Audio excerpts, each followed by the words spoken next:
我让你把我们的爱情写得像魔镜一样波澜壮阔，当前为证。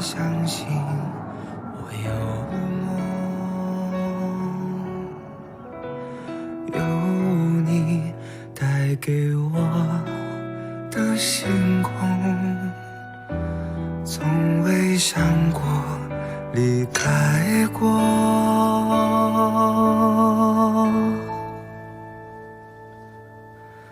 爱带你我走很久，幸好你在左右，陪我从无到有。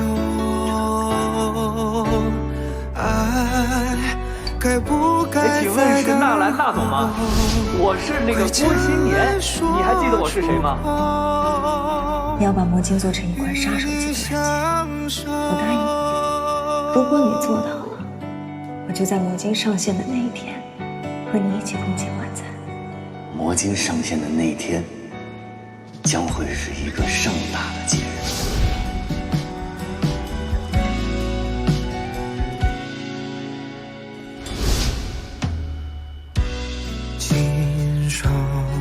跟我说句话好吗？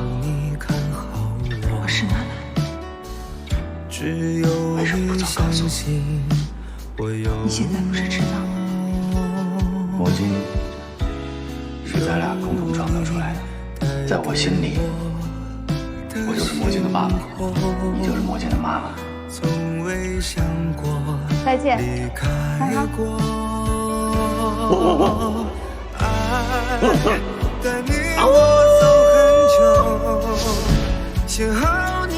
那我还有个奢求。你说，老天爷一定能满足你。我爱你。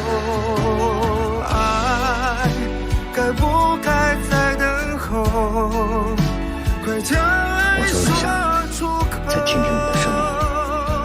郭新年，你是不是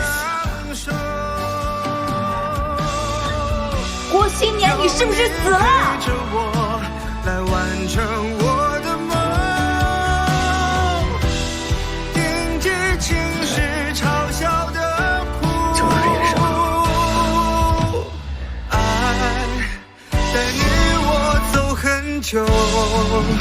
幸好你在左右，陪我从无到有。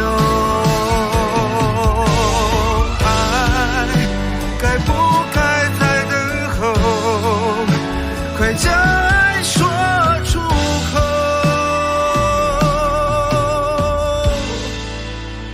与你相守。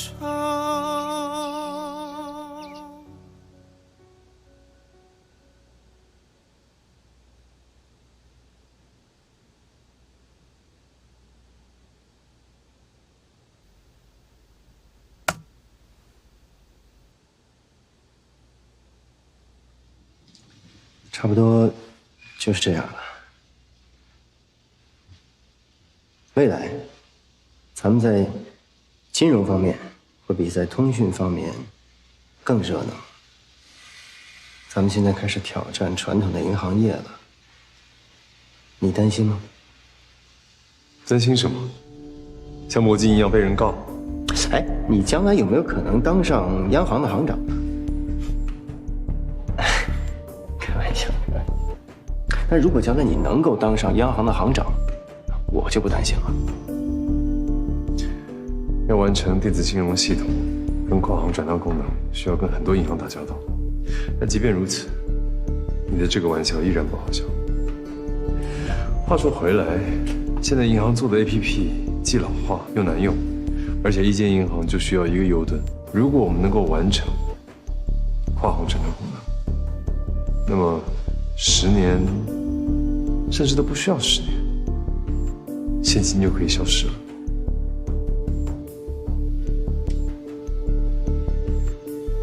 咱们会事实上成为一家虚拟银行，将来这款软件里存储的资金量会是巨大的。你真的一点也不担心吗？路是人走出来的，不能因为害怕跌倒就不往前进。老板不担心，我就不担心。你的开机动画还没有做好啊，我再想想吧。再想想，我需要一个好的开机动画。现在功能性太强了。麒麟软件最好的地方就在于它有娱乐性，你随时随地打开来，都能在上面消磨一段时光。功能性太强的软件反而会流失很多用户。你再想想，其他的没有了。辛苦了，这么短的时间能做成这样，真的很令人惊讶。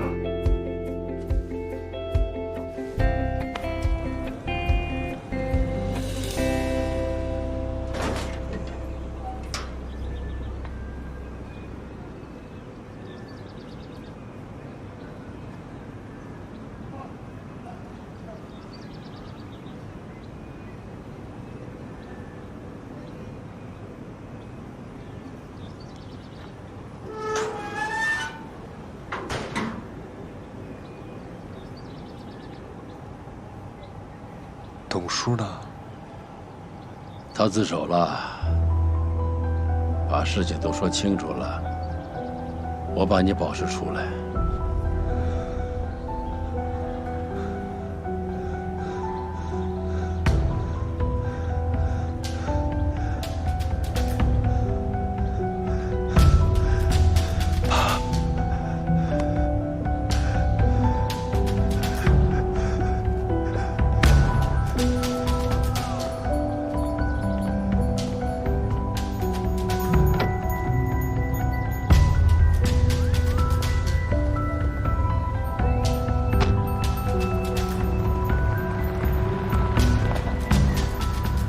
好了，关于这款软件的一切，都已经全都向领导汇报完了。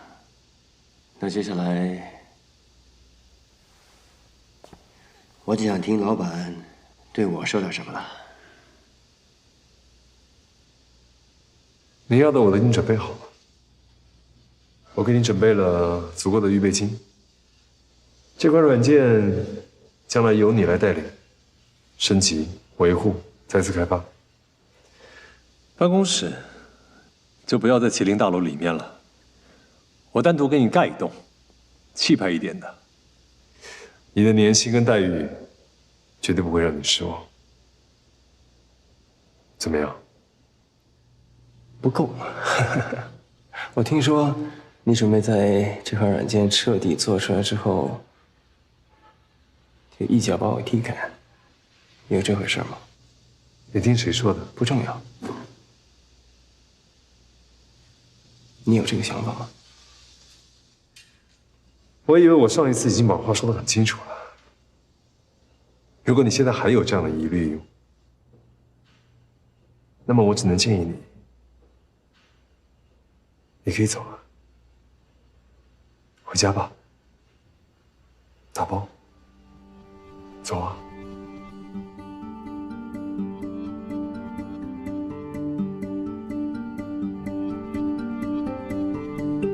你不会的，你不是这种人。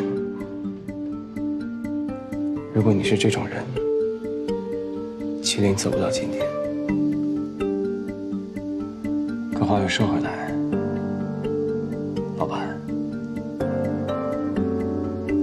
你是大老板，我是个创业者，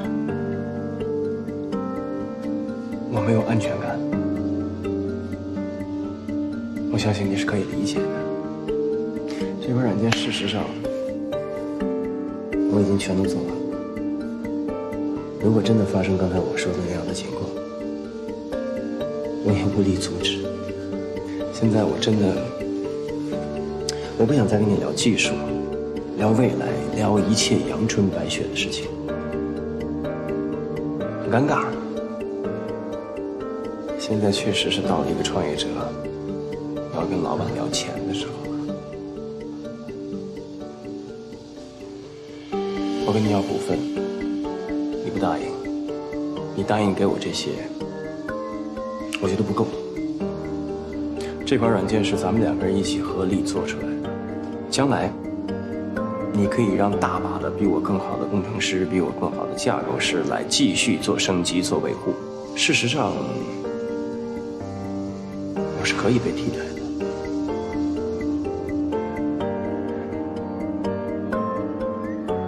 我真的需要安全感，否则，一个创业者死在黎明之前，啊，这个故事太凄惨。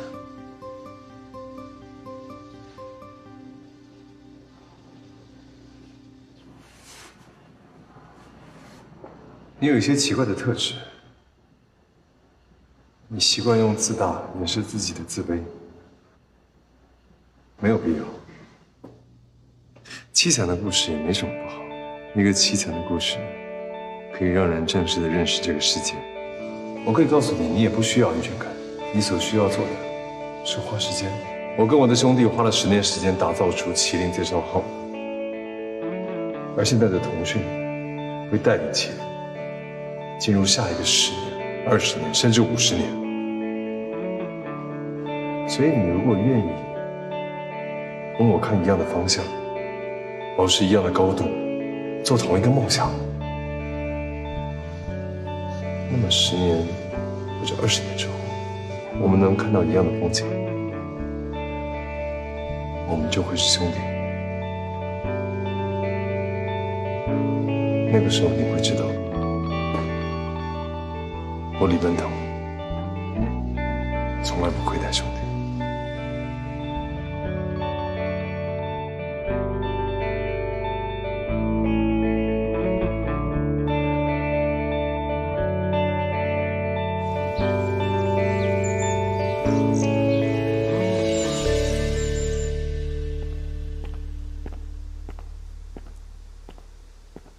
这是香港财团王律师和他的助手。啊，你好，是现在签呢，还是让他休息一下？现在签吧，没什么好休息的。好，来。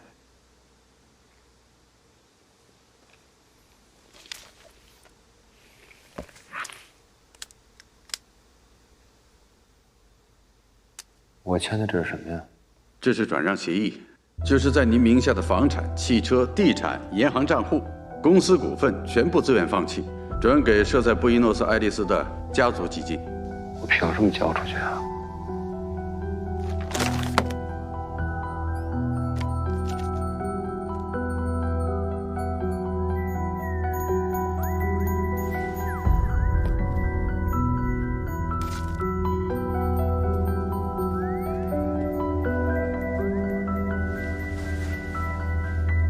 为什么转移我的财产？你打算不要我了吗？这是家族的决定。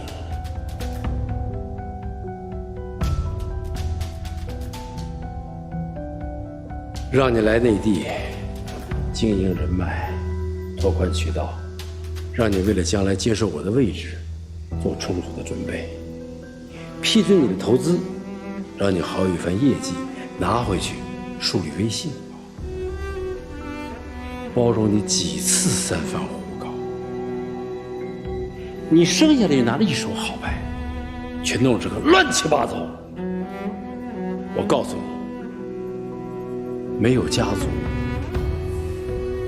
你什么都不是。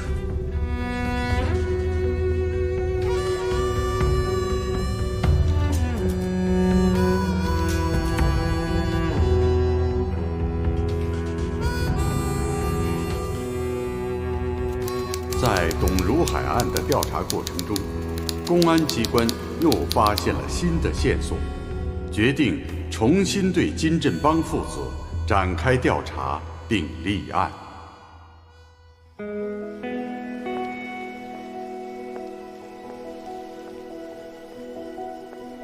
以后我能每天都送你回家吗？只要你愿意。你说每天要是只做这么一件事该多好。我这人就是不知足。其实我想一想，我没什么好遗憾的，因为我知道我就算失去了所有的东西，我确定我还有你。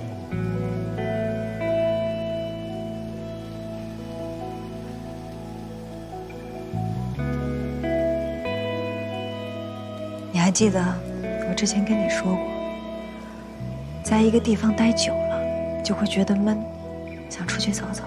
我现在就是这种感觉。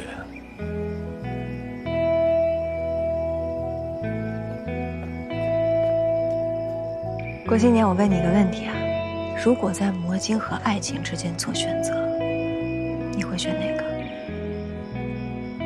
永远不要让我做这样的选择，因为魔晶是咱们俩共同的孩子，你也会舍不得孩子的。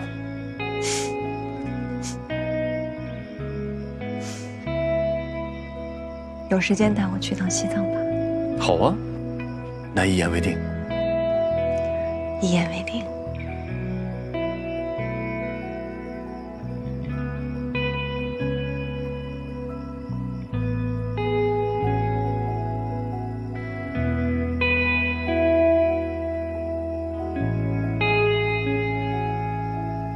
小郭，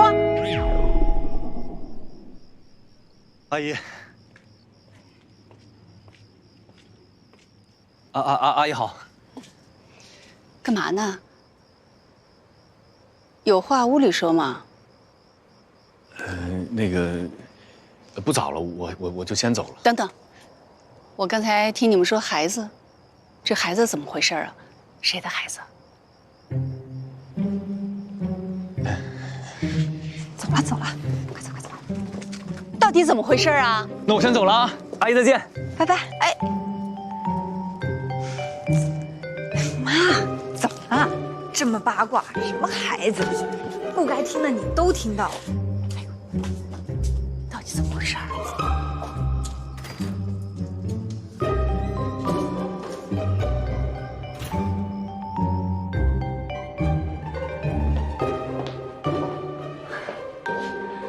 爸妈，都几点了？我想睡觉了。我自己的事儿您就别问了，行不？求你了。不行。你跟郭新年到底是怎么回事？必须说清楚。这件事我一定要向你汇报吗？对。我跟你讲，纳兰，你跟谁谈恋爱，我跟你妈妈不干涉。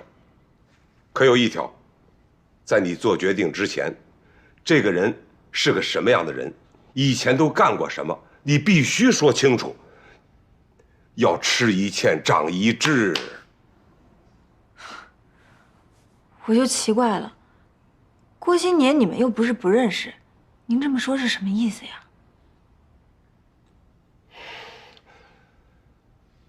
我听说金城被放出来了。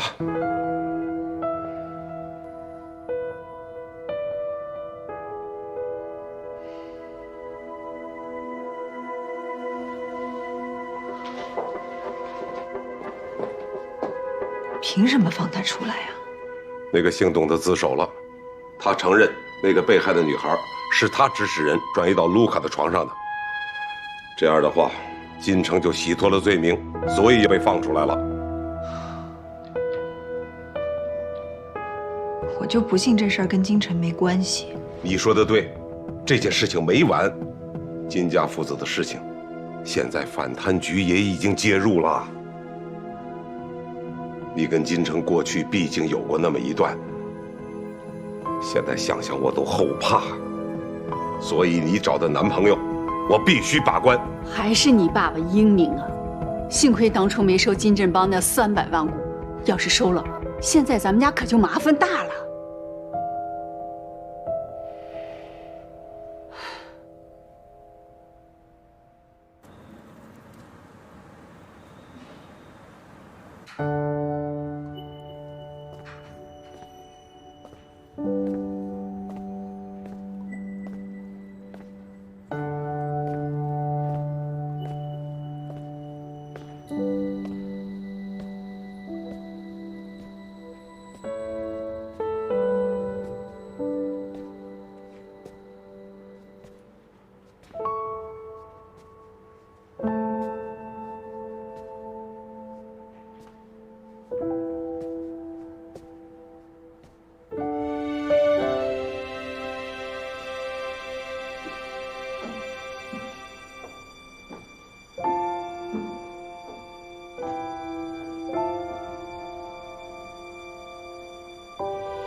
新年。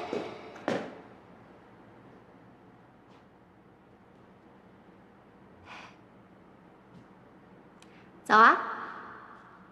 你怎么来了？我就是想来看看。真有闲工夫。你一直住在公司啊？对啊，这儿多宽敞啊！而且我的房租2个月以后才到期呢。一个人住也不关门啊？关什么门啊？谁进来啊？进来是劫色啊，还是劫财啊？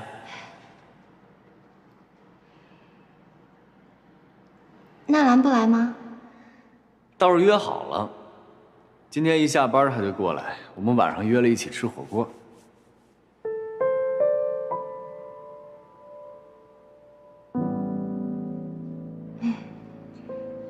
我知道你最近心情不好，别自己闷着，没事出去走走。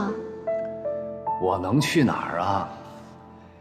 都走了，总得有人料理后事吧？我不得去公证处啊？我不得把股份转让给麒麟啊？那些合同的细节我不用谈了。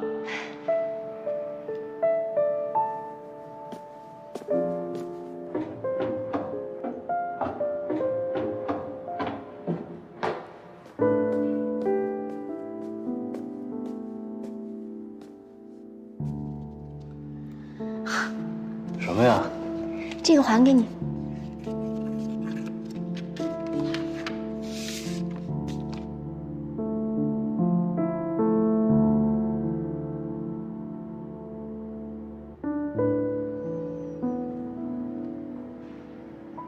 这是什么意思？股份本来就是你的，房子也是你的，现在都还给你啊。这本来就是我送给你的，我不能要。这个现在我没用了，我要走了。去哪儿啊？去布宜诺斯艾利斯。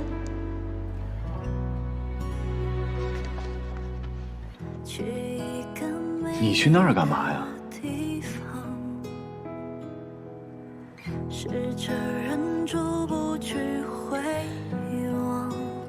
郭新年，我想再抱你一次。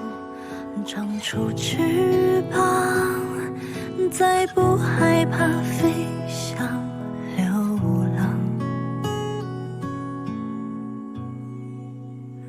我假装不在乎悲伤，却眼含泪光，偷偷对曾经的美好无法说谎。我真心的祝你跟娜兰幸福。有你在身边闪亮，就这样一点一滴被你影响。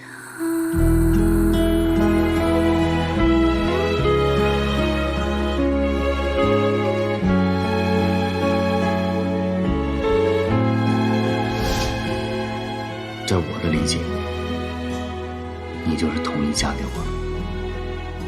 从今以后，我们就是一个战壕里的战友了。请你原谅我，我爱上了你的身体和另外一个女人的生命。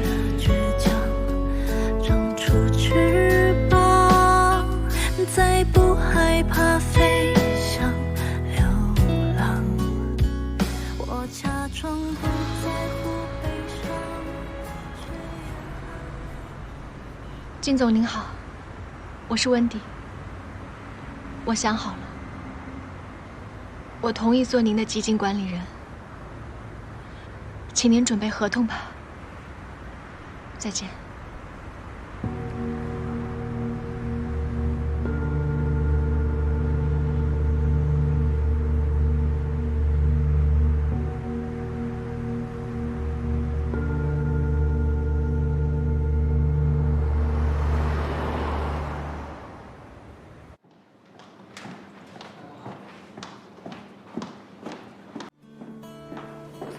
那总走。走。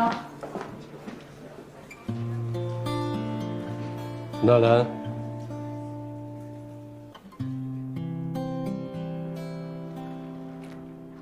彭总，你怎么在这儿？温迪走了，他辞职了。他终于辞职了。本来我想给他办一个告别 party， 可他不同意，毕竟他为公司做出过很大的贡献。如果需要，我可以给他争取到一些补偿。他拒绝了。那他去哪儿了？不知道。我问他，他也不回答，只是说心伤了，要远走他乡，出去透透气儿。抓紧时间物色副手吧。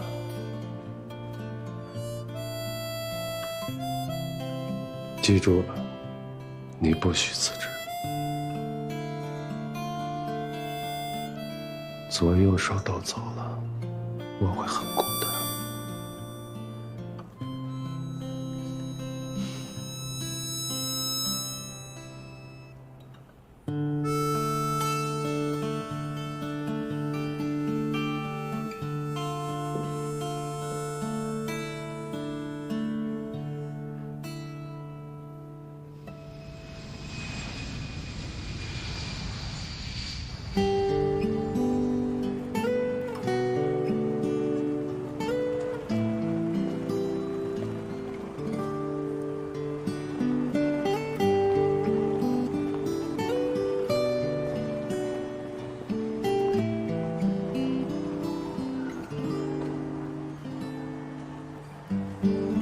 哭过又笑了，笑着对自己说，也不是非他不可，找个理由就忘了。我要去布宜诺斯艾利斯了，沉默久了，给你告个别，不用找我，我也不知道什么时候回来。若薇，我知道你是一个很有才华、很有想法的人，你一定会成功的。我不会看错，但是我们不可能了。将来，如果你遇到你爱的人，要抓住他，不要松开。有的时候我在想，为什么我们不能珍惜当下呢？总想追求失去的东西，想着无法实现的东西，被这么多东西困住，怎么可能会快乐？跟郭新年相处的这段时间，让我明白，如果没有学会放弃，就不会得到幸福。罗伟，我们想要的太多了，这个道理我刚懂，把它送给你。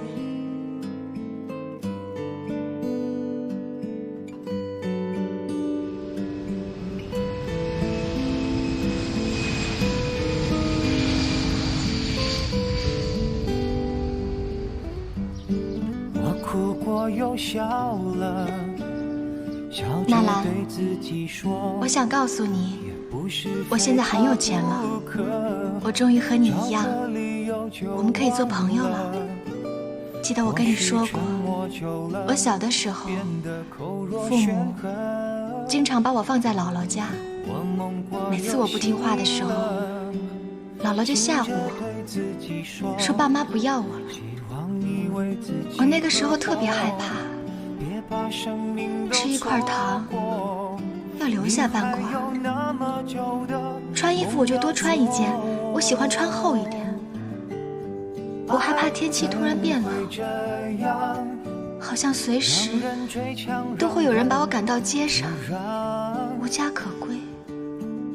后来我就变得越来越贪心，我什么都想要。我想，这就是我一切错误的根源吧。我拍照的那一刻，感觉自己突然变老了。时光转瞬即逝，在最年轻的岁月，充满可能性的时间，你做出了选择。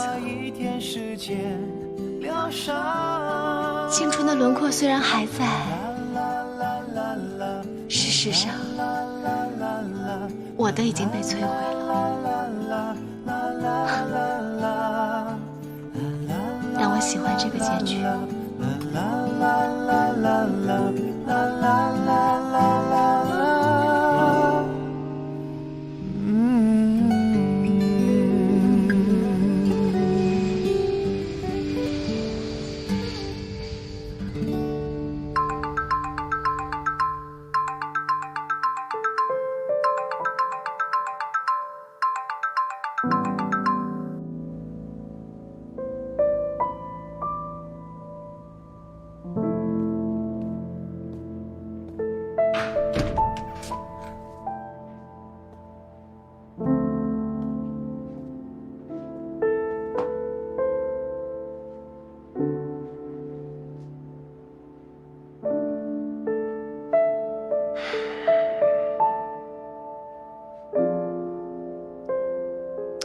我想喝酒了。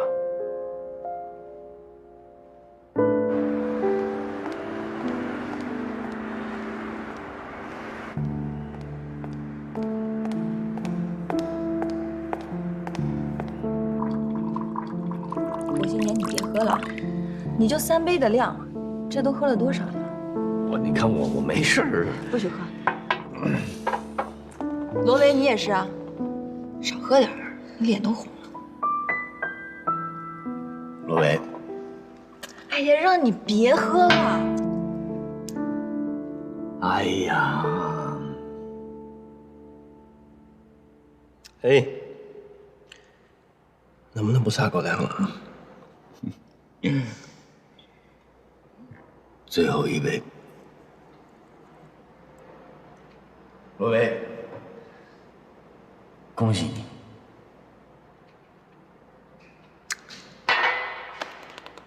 我有什么可值得恭喜的呀？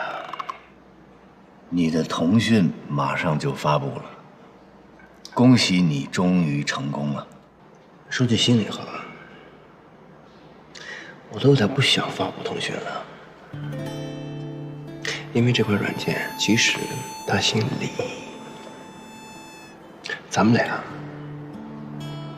都没赢。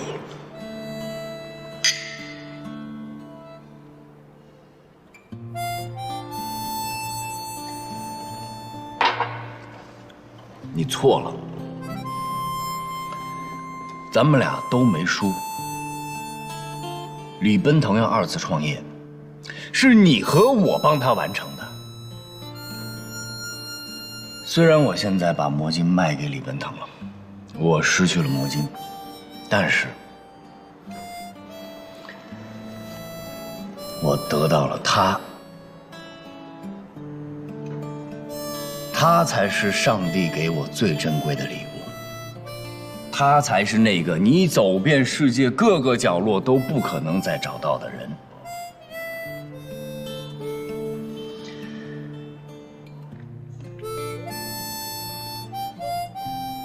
我的叔叔温迪，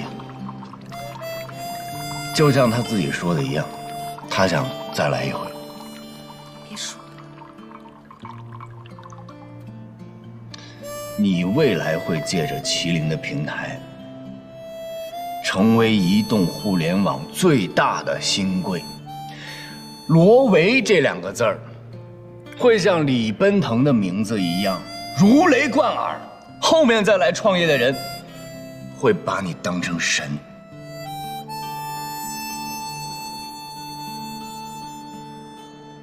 不过你要努力啊，不要固步自封啊！我还是会回来的，努力奋斗。别喝了。不喝了。然后呢？然后再有一群不知道从哪儿冒出来的小屁孩，提着刀，拿着枪，再把咱们挑落马下，还是白忙活？不会白忙活的。你记不记得咱们俩以前经常聊你的那个达尔文主义，聊物竞天择，那是不对的。我刚开始创造魔晶的时候，我吸取的全部是被淘汰软件的营养。我不认为他们被淘汰了，他们就是换了一种形式，在新的软件里重生。他们贡献的智慧不会死掉的。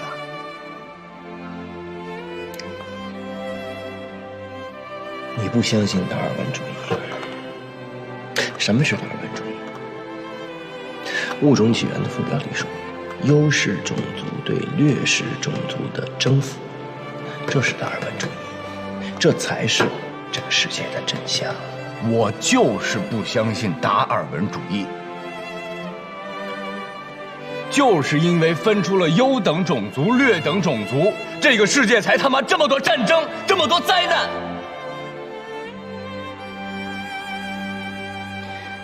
这个世界的万物应该是一体的，应该是互相链接、互相依存的，谁都离不开谁。这才是这个世界的真相。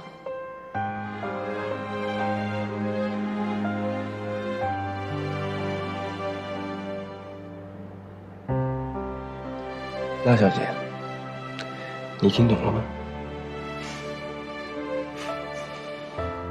？3A的意思是，其实在这个世界上，每个人都是一条狗，大狗也要叫，小狗也要叫，每一条狗都按着老天爷给的嗓子，努力地发出自己的声音，所以没什么优势和劣势之分。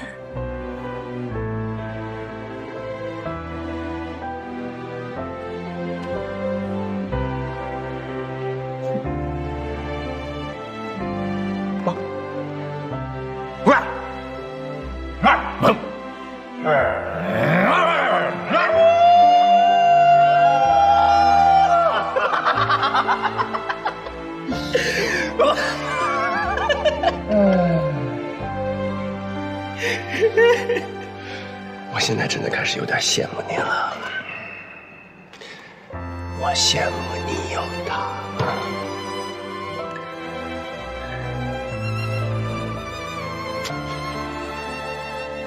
我的心情好多了。来，干杯！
大家好，我是罗伟。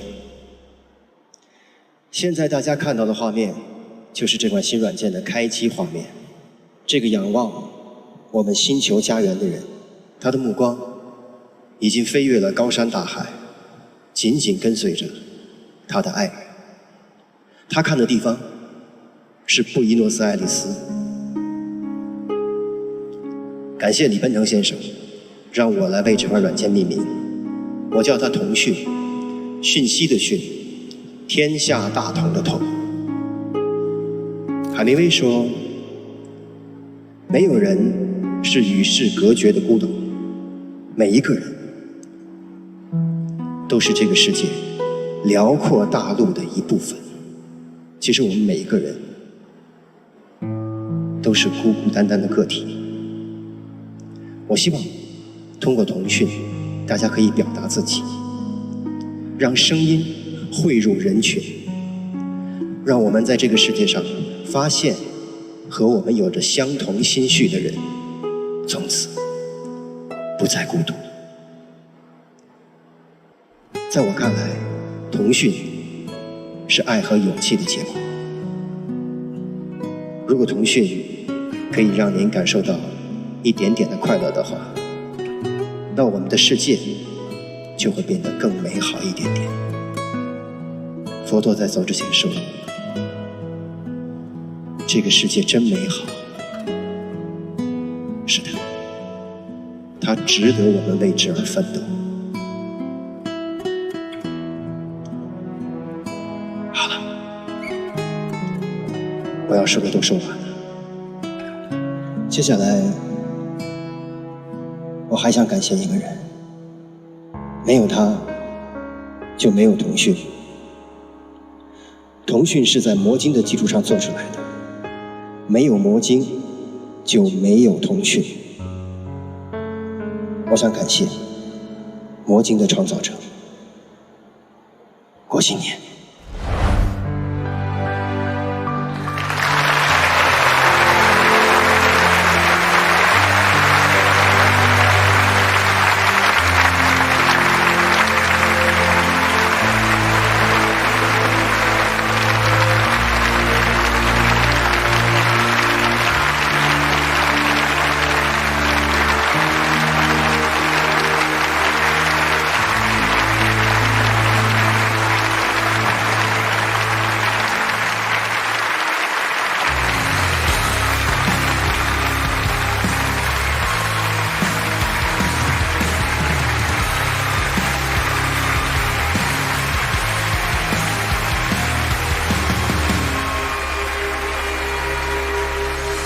沉睡的人心潮澎湃，热血流过动脉，别让梦想带着遗憾醒来。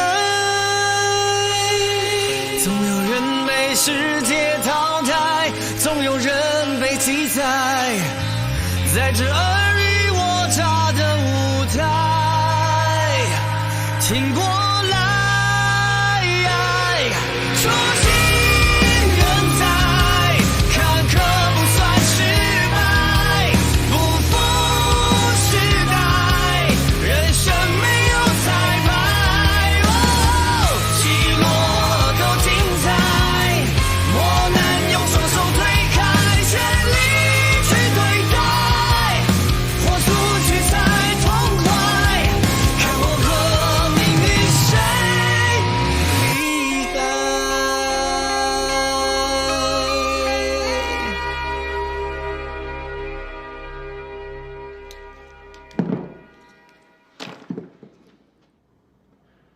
李总，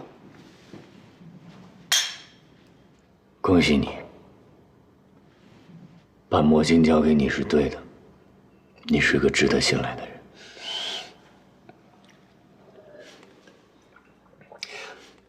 我要谢谢你，我今天像是重新活了一回，像刚从大学里出来，觉得一切都有机会。说实话，凭我的能力，我做不出这样一款软件。即便是魔晶，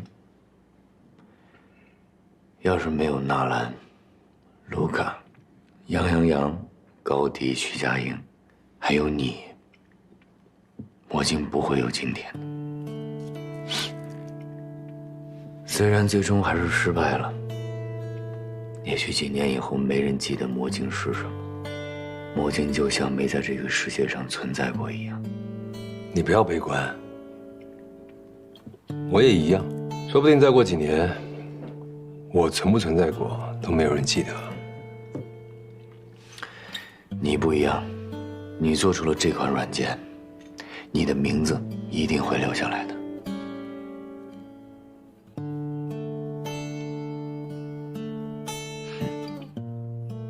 也许我真像别人说的那样，太自以为是，太狂妄自大。但是我真的想像乔布斯一样，终其一生是自己不朽。不朽是个梦想，绝对值得追求。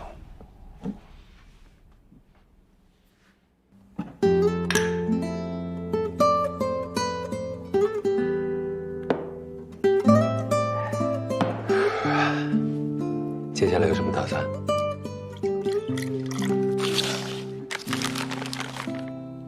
来麒麟吧。叶志光走了，麒麟技术部老总的位置是留给你的，来做我的合伙人。我给你足够大的空间，随便你发疯，怎么样？一定要这么固执吗？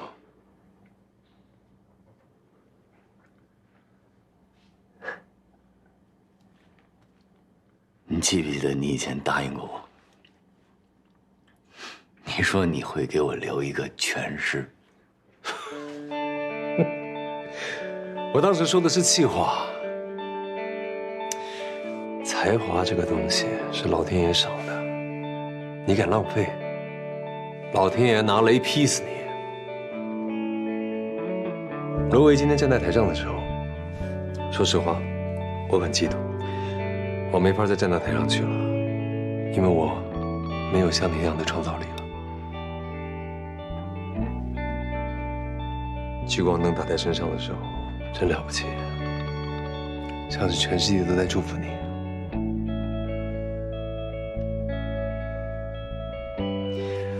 郭新年，你还年轻，你不要自暴自弃。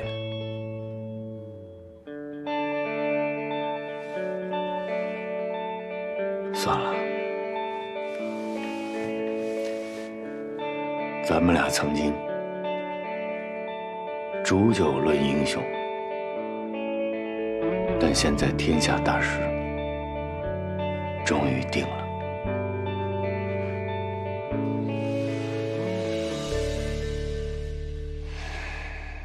我终于可以不用担心害怕了。关云长死的时候，他的首级被送到曹操那儿。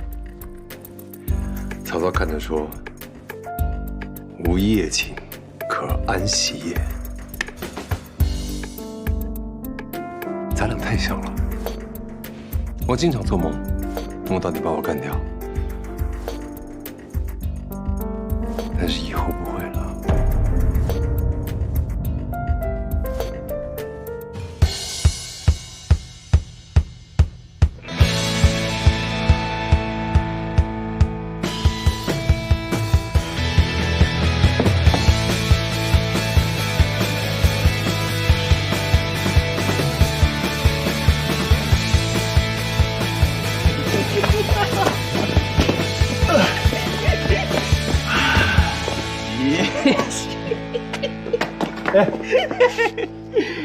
杰西，没事吧你？都是。哎呀，不玩了，我不玩了，我。哎，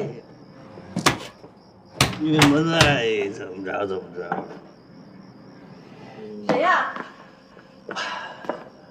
是我。你没事吧？李总，你怎么来了？啊，不是我要来，是他非要来。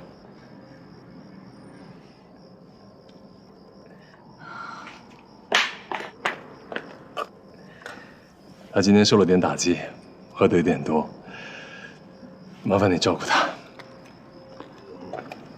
郭新年，不能喝还非喝。李总，秘书长。哎呀，没事没事，啊，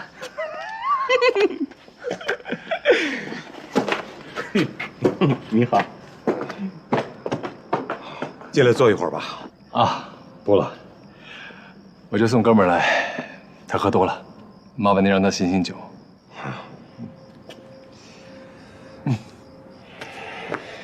李处长，您千万别瞧不起他，将来有一天，他一定会照顾我。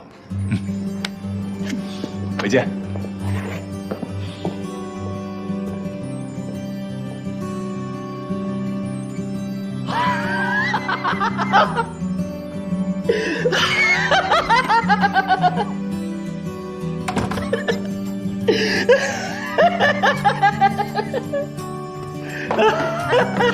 嘘，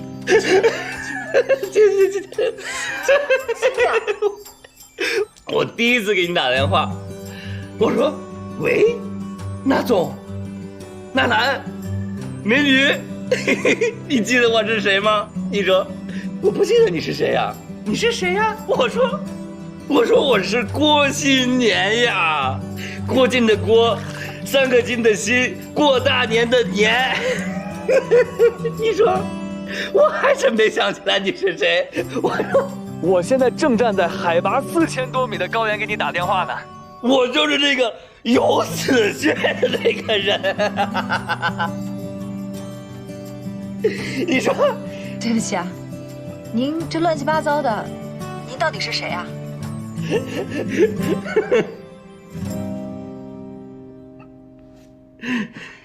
一个字都不差，你是喝多了吗？你说呢？然后，第二次给你打电话，我说你要来，我给你当导游啊。虽然你现在人不在这儿，我可以在这里每日给你播报啊。我可以拍照片发给你，然后我给你介绍沿途的风景，甚至旅店的价格，哪家的菜好吃。然后你跟我说，你那本瑞士攻略我看了，我想只有去不了的人才会看攻略吧。要是我的话，我宁愿2眼一摸黑的去。我就想2眼一抹黑，说走就走。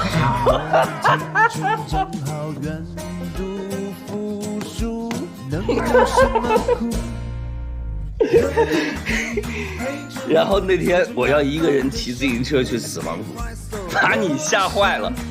你跟我说，三哈，你真的要一个人骑车去死亡谷啊？你还是别去了吧。那里太危险了，那里到处都是悬崖峭壁，还有泥石流。像我们这种小人物，要是真掉下去，连报纸都不会登一下。你就这样永远的消失了。你就希望我消失。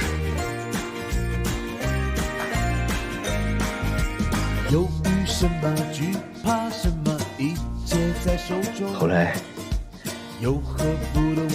你生气了。你还记得你跟我说什么吗？郭新年，你是不是死了？郭新年，你是不是死了？还有2事。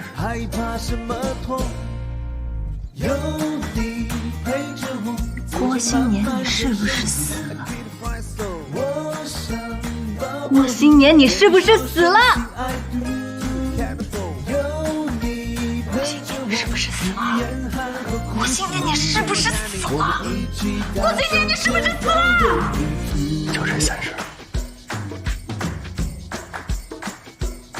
我的心就像核桃一样被你敲碎。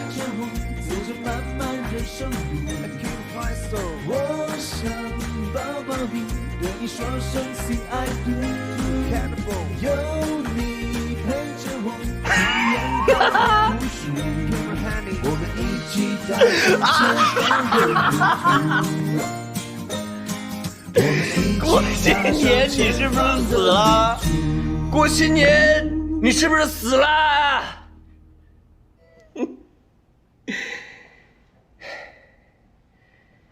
你是不是死了？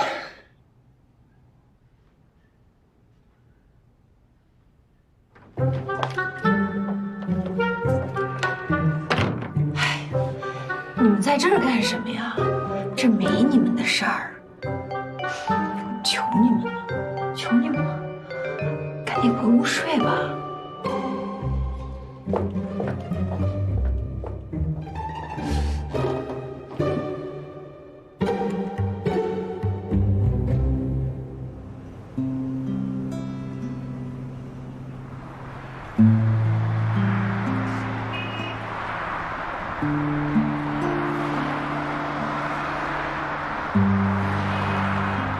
温迪走了，你怎么办？我能怎么办？要是我就会追到布宜诺斯艾利斯去。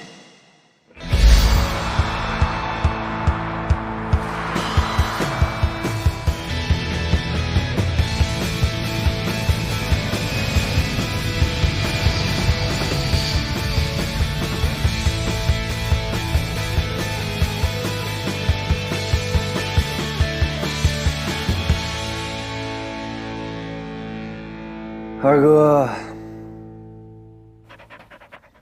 早上好。你醒了？早。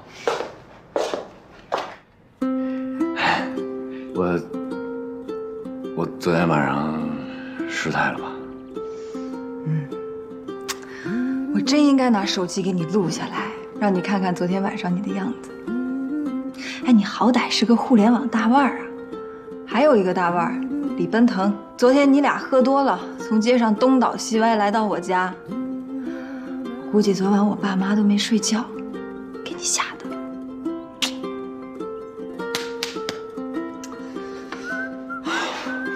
哎，我怎么能那么失态呢？那你爸妈该怎么看我呀？我跟他们道个歉去。来不及了。我不会是闹了一宿吗？半宿。后半夜我睡着了，什么都没听见。实在对不起，实在对不起，我向你道歉。怎么道歉？吃完早饭，带我去西藏。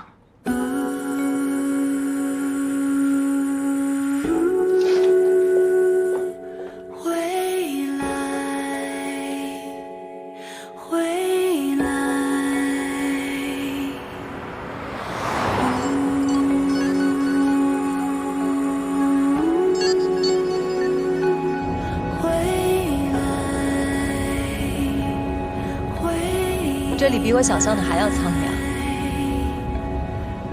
但是这里是全世界离天最近的地方。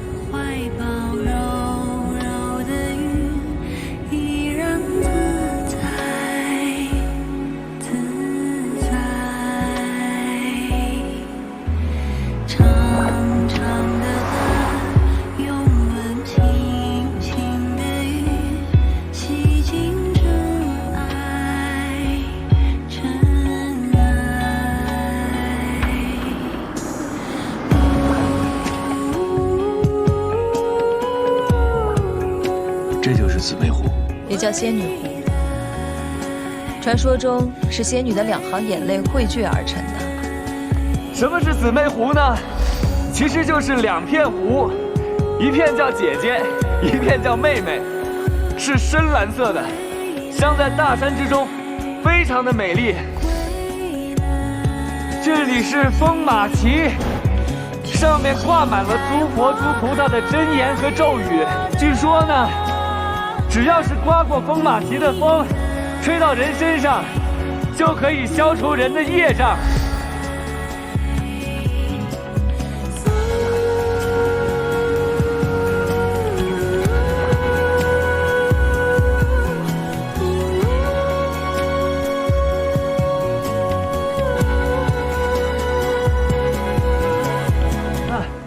到了。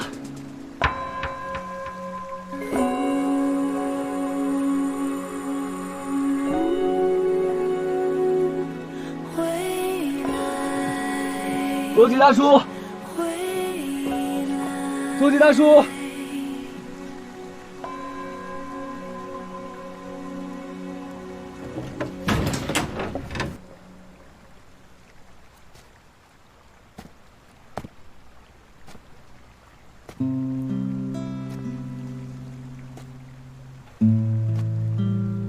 我就坐在这个盆里面。我坐进去的时候，发了一个誓：此生不悟道，就不出来。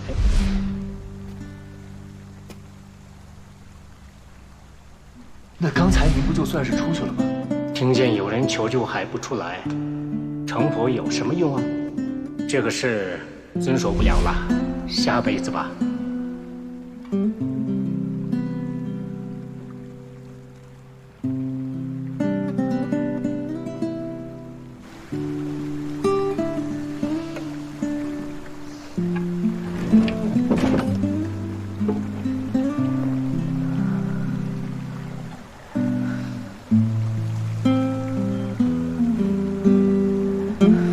不在了。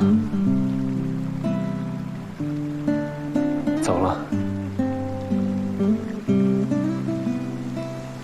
他以前和我说过，他的余生都会在拉措拉姆湖传经。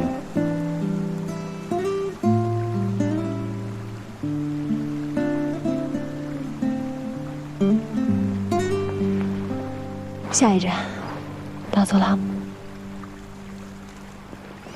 走。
听藏人说，在这里许愿特别灵。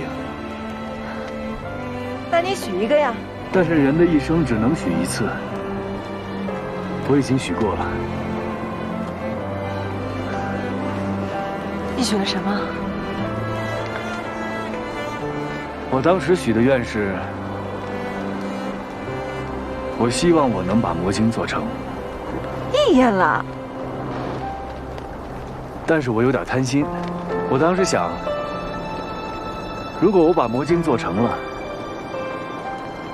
要是还能跟你在一起，那就完美了。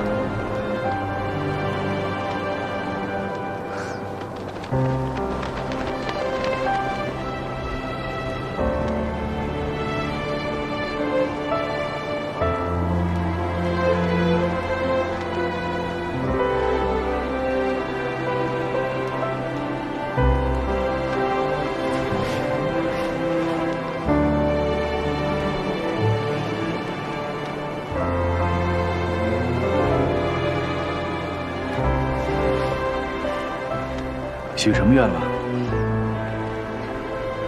一定要说吗？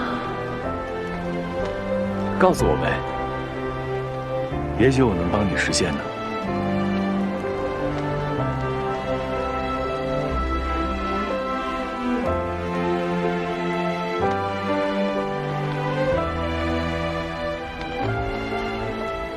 我希望你还能做出一款比魔晶更棒的软件。